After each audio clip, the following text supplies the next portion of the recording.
This is the Beatty's Fort LaSalle area. Okay. This is our response area 2. This is one of the most violent neighborhoods in Charlotte, if not the country. Officer Carolyn Pierce has been working Metro Division for 15 years. Her partner, Officer Danny Myers, for 6.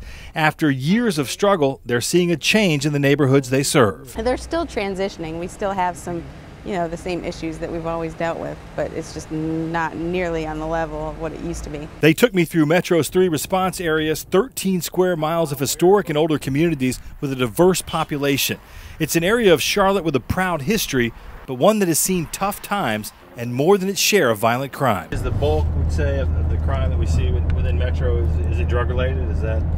I would say a large percentage of it is, yes. If not drug related, drug driven. The men and women of Metro Division have their hands full. 79 murders since 2008, with a high of 18 in 2010, and double digits every year since. There was a homicide in this parking lot right in front of a police officer once. I mean, that's how wide open it is. Murder, robbery, assault, too much violent crime.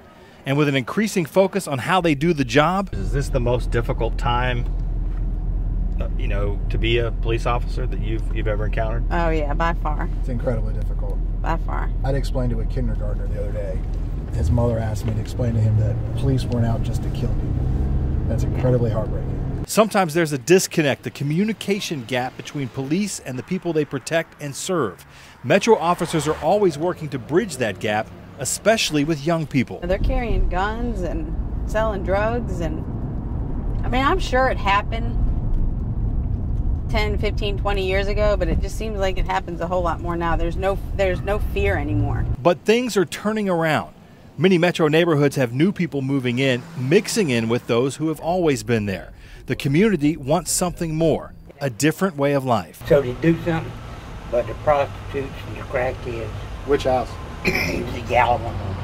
On the corner up here where they've got the doors and stuff out? Pierce and Myers feel it's just a handful of people holding the rest back, keeping fear on the streets, committing the bulk of these crimes. It's a small percentage of people that may live here, but sometimes just come here and commit the crime.